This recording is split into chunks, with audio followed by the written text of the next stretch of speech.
2.7, solving proportions. What is a proportion? Well, mathematically, it's an equation that states two ratios are equal. And remember, a ratio is something written as a fraction. So, what's the solution of the proportion? So think, how is this problem related to problems we've solved before? Because we've done some of these. Solving this proportion's just a one-step equation using multiplication. We want to simplify by undoing divided by 12 by multiplying both sides by 12. And we know that cancels to be 1, and you get m equals 12 times 7, which is 84, over 8. And that is m equals either 10.5, or since it's in fraction form, I would probably leave it in fraction. And if you simplify it, it'd be 21 over 2. Now, think of this, we could have done this a different way. This says we can use cross products. I don't know if any of you remember what cross products are, but cross products is if there's an equal sign, you can do, let's do this again, 7/8 equals m over 12. The rule says I can multiply across. So I'm going to multiply 7 times 12, and then I'm going to set it equal to, I'm going to multiply 8 times m, and this way you get 7 times 12, which was 84, equals 8m. And then just like before, we have to undo the 8 times m, so we're going to divide this side by by 8, and that side by 8, and we still would get 21 halves equals m. So cross products, usually the easier way to go.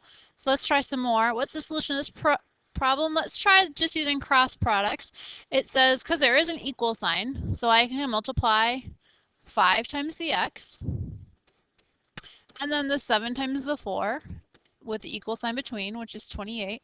So now to get rid of 5 times x, I divide by 5, and I get that to reduce this to 1, x equals 28 fifths. And that can't be simplified because 5 doesn't go into 28, so that would be my answer. So what's the solution?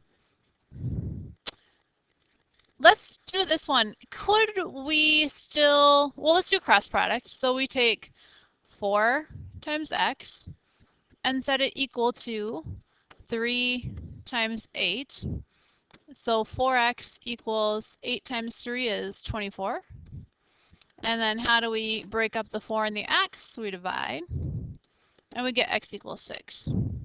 So the question is, the reason we like cross products so much is it says, could you still use the multiplication property to solve this one? So let's look again. If we had 4/3 equals 8 over x. You know, before we had x over 8, and to undo that we multiply by 8. But this one we have x in the denominator, so I need to get x alone in the numerator. So this makes it trickier. I could multiply both sides by x, but now I have 4/3 x equals 8. This isn't really helping me simplify it a whole lot. So in other words, sometimes cross product is easier. I can still do this because I know how to undo this. I would multiply this side by a 3 first, and this side by a 3, and those would cancel out, and I would have 4x equals 24, and then I would divide by 4. So it's just more steps. If you can remember cross product, you can avoid so many steps. So here is another one. This time, if you have anything more than a number or a letter, you put it in parentheses. So that's the big takeaway. If you have more than a number or a letter, here I have a number and a letter combined. So it's not just b over 5 or a negative 8 over 5. It's b minus 8, so that stays together. So you put a parenthesis around the whole thing. I still do the cross product, But this time I'm taking 5 times the whole b plus 3 equals 4 times the whole b minus 8.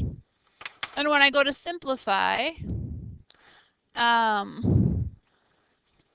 you have to distribute 5 times b plus 5 times 3 equals 4 times b.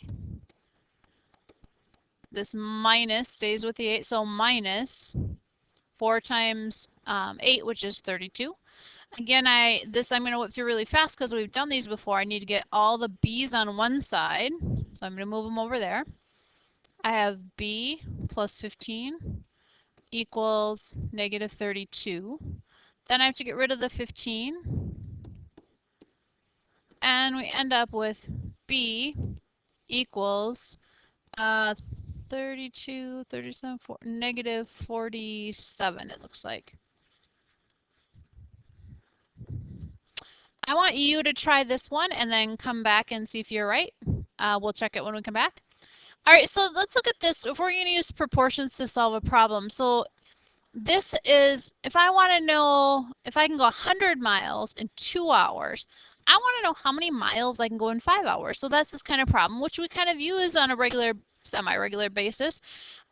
So when you're doing this, the takeaway is you have to make sure that if it's miles on top there, it's miles on top there. Before, when we did conversions, it wasn't equals. It was just trying to do a conversion. So we have miles on top, hours on the bottom, on both of them, so we're set up right.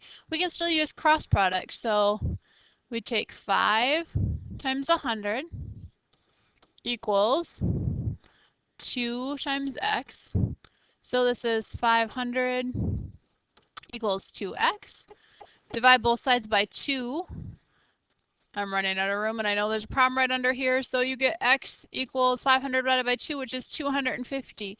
So if I can go 100 miles in 2 hours, I can actually go 250 miles in 5 hours. It doesn't work this way. So this is not the way that you're supposed to set it up. So this is the incorrect way to set it up. Because we don't have miles per hour, then we have mile, hour, so it doesn't work out. So let's try another one. A portable media player has 2 gigs of storage and can hold about 500 songs. And then it says, I'm just going to get a whiteboard here.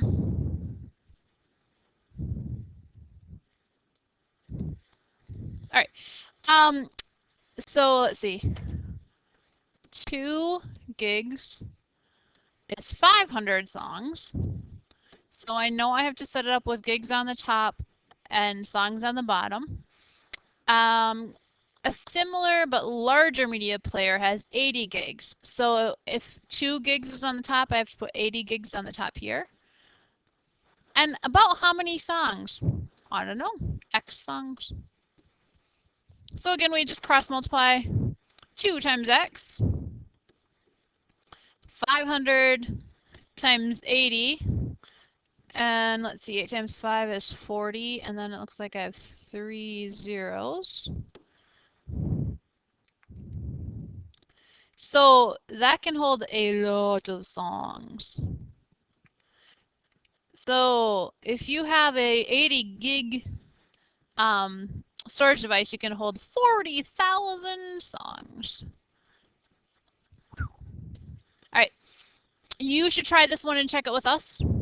And homework, worksheet evens, I'll give you in class.